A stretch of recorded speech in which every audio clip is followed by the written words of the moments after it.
All right, welcome to the program. My name is Man Kota. You are watching the Tpn TV and Radio Network coming to you live from the United States of America. Today we get a guest, Mr. Mohammed Bangura, Member of Parliament. We again for can talk to we about the bill we then just passed in Parliament. We get for do with the state of emergency. Meanwhile, we dey try for get hold of Mr. Bangura. Hopefully, we will get hold of her and make it, he can talk to we about that. The state of emergency, it don't generate a lot of debates in social media, especially when it get for do with the coronavirus. Waiting we not understand on this is it a state of health emergency or a state of emergency? Whose bill we actually the parliament pass? Well, we're not be able for know exactly waiting until in that bill until we talk to one of the people them we pass this bill here, so we dey continue for call Mr. Bangura for make we able get hold of him. Okay, Doctor, hold on. Let me call you back.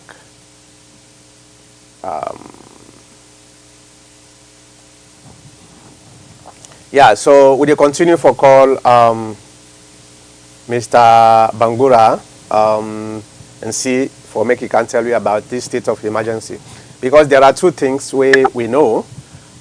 We get a state of health emergency, way a little bit different from a state of emergency. For some people, them a state of health emergency now when we have health national issues. The governments they declare a state of health emergency wherein they restrict the movement of people so that if like this corona for make actually infect a lot of people them, so we get that state of health emergency. A state of emergency in a broad way governments they use for institute law and order, and sometimes a state of emergency can take about 90 days, I think so, based on the constitution. Every 90 days then get for revisit them. I believe say it's the same thing.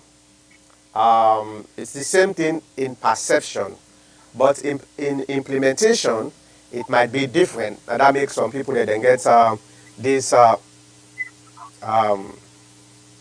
concerns for say, you know what, why institute a state of emergency? So hopefully,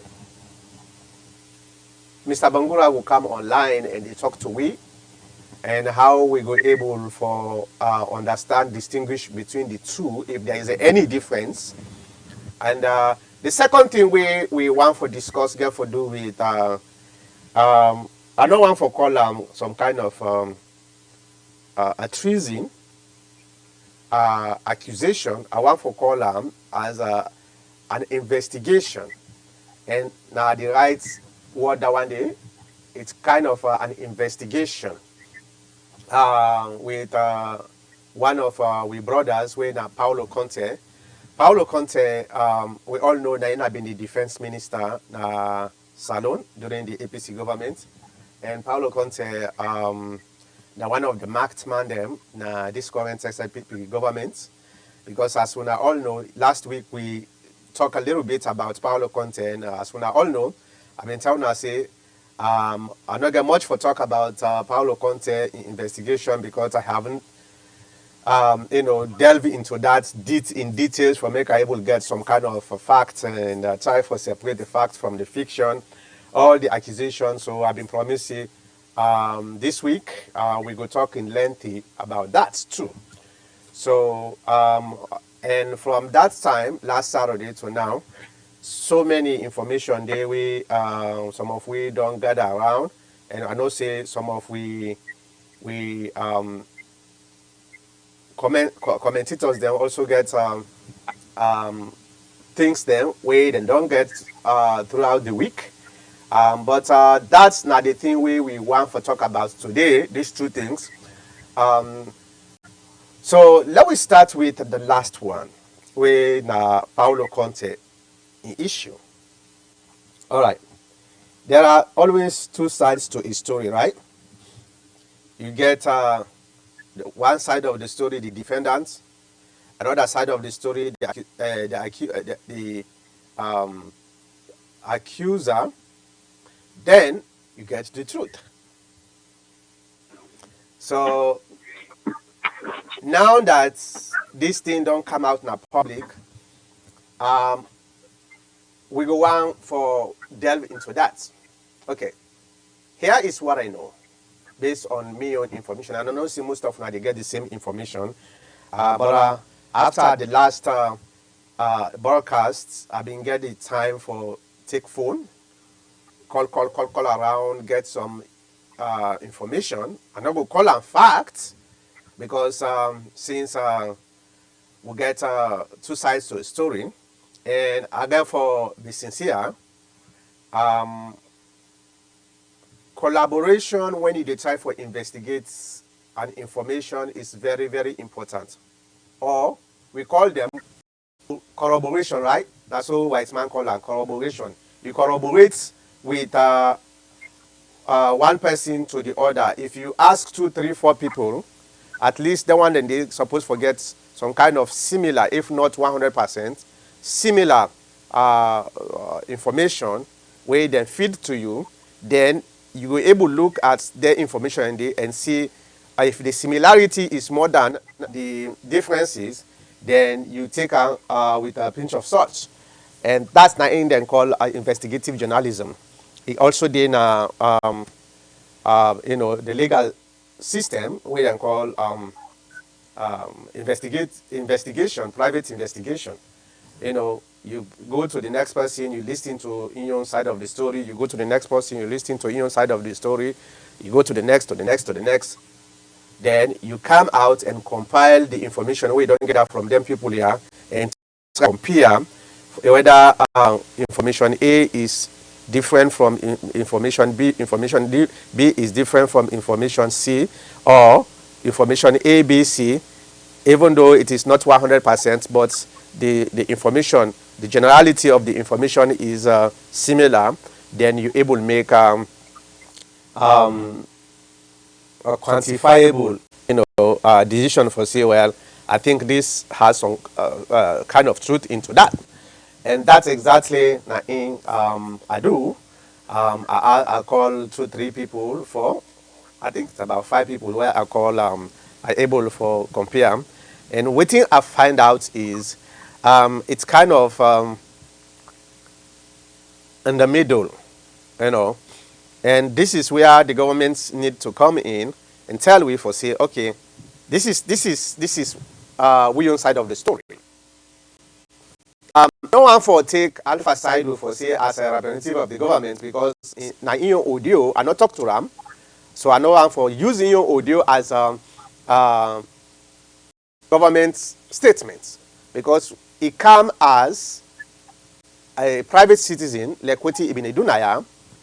So that in itself, even though they take it into consideration for actually try for match or compare the other information what I don't get for make able get a sound, understanding of the entire situation. This is what this is where the problem is. I get 3 people where tell me say actually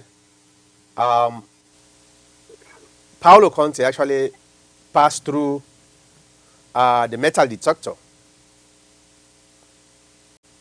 And then tell me say Paolo Conte actually declare in gone with the security.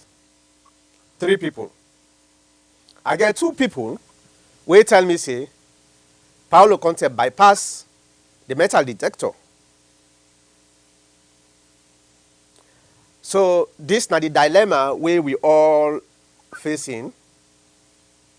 Who do we believe now? 3-2, even though there is a majority, but it's still not enough when you are a researcher, somebody where they research for the truth, if I for don't get 4-1, or 5-0, good. But 3-2, it's so close that it's again at the edge. Now that make I have to be very, very, very, very, very careful. Now that make since the last broadcast, are not being put more effort to come out in social media and try to explain what thing I said, Sabi. But here is one thing also where I find out way very, very troubling. Troubling in the sense, not necessarily in the side of the government, but on the side of we brother, where Nina the accused, Mr. Paulo Conte. The troubling side where I see with Paulo Conte, this is a very, very, very, very, very, very big mistake. Very, very big mistake. Okay. Paulo Conte knows saying he is a marksman based on new information. And not even that side, that part, I not even for get information because we all know say he is a marked person, government. But Paulo Conte know for say yes, indeed, now a marked person, now this government, now a threat to this government. As somebody, we not a lawyer, as somebody, we not a military guy.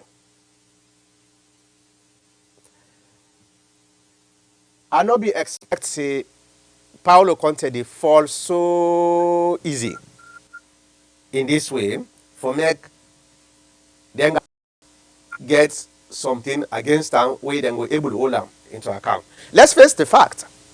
We don't know whether the government is true or not. We don't know. And they are still investigating. So I want to make them very clear. But let's look at the human side of that. If me, Paulo Conte, first of all, them banned from going out of the country. You know that. Say, they know they allow for make you go out of the country. Government don't just sit down and say, for go out of the country, even though they let you free that the country, but not outside. I not think say then just do it for protect you. No, they are looking for something against you. And Paulo Conte know that. Say this is the situation. And the last time when we come at this program, one of the things where we talk, where it wrong, and I have to declare that for say it wrong. The information was, according to what I understand, the time when they called Paulo Conte, a motorcar in a garage, was in the parking where the boy and me want to go was some. The first time when they go, to the State House for go see the president. That was the time when this incident happened. Able for authenticating, it was after he go, the second time when he go for go give in your reports, now this incident take place.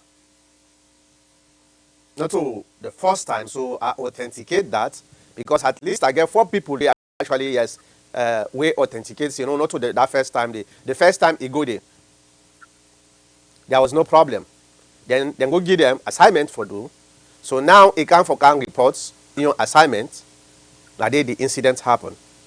So that side they are able for authenticate them because I get a overwhelming majority we actually corroborates the story. Now the question where we all get for answer, or maybe Paulo get for answer, with all this baggage, with all this surveillance, with all these threats now in your head, why did they go in a State House with a gun? Why? That's now I don't understand. I don't really understand why Paulo Conte in a State House. Somebody will already don't falsely accuse you of trying to, commit a coup falsely. He accused you that with that. And here is the situation, ladies and gentlemen. Before I even go further, let me give you now a little bit of background, which I understand, and the course of the investigation. And I get from way all the way in 1995, when Madabio overthrew Strasser. Based on the information, the inside information during 1998, and I believe Senator Madabio is very, very nervous, if not timid, to say the least. But this in presidency is very, very nervous, even though there is no need for making nervous, because overthrown a government before he go na power. Madabio come na power democratically, so there is no need for nervousness at all, because the people they be them, irrespective of the hala where they go on social media and the country about in the state of affairs. But be rest assured, Madabio is legitimately the president of Sierra Leone, and we all dey beyond that for make sure say he done in constitutional 5 years. Secondly, there is not going to be a coup where Sierra Leone and then go accept, whether we get a monster or we get an angel in the state house. It doesn't matter, because the democracy way we all try for nurture that country then, we have to protect it by all cost. But in 1995, Madabio went na Benguma with a gun. Here is the story. Let me give you now the story where I get in the course of this investigation. The coup where Madabio and in company like Colonel Idris and the other folks them, where the threats against Strasser was pre-planned. That coup they not even tell Guinea. Waiting then tell Guinea, say, then they go, then get for car na Guinea with a delegation for go meet the Guinea president. Based on the information I get, when they reach na Benguma, then disarm, well, not disarm, but then tell, say, nobody not for go with gun. While the people then way been trying for enforce that, they were all part of the coup. Okay. Strasser go inside. Madabio, he keep in gun. In pistol, na pistol. This one with tell me not in the day, but this not a reliable sense. That make pistol way Madabio hear about pistol in Avos. So he keep in pistol, you understand? He hide in pistol. And other members of the military at that time, they know about this. So when they go inside, after them begin, Strasser begin talk, Madabio, what they call, he pull the pistol. He actually point out to Strasser. Strasser knock the pistol. Colonel Idris, this Colonel Idris way they not the floor. Be the person, let you just mute your phone, please.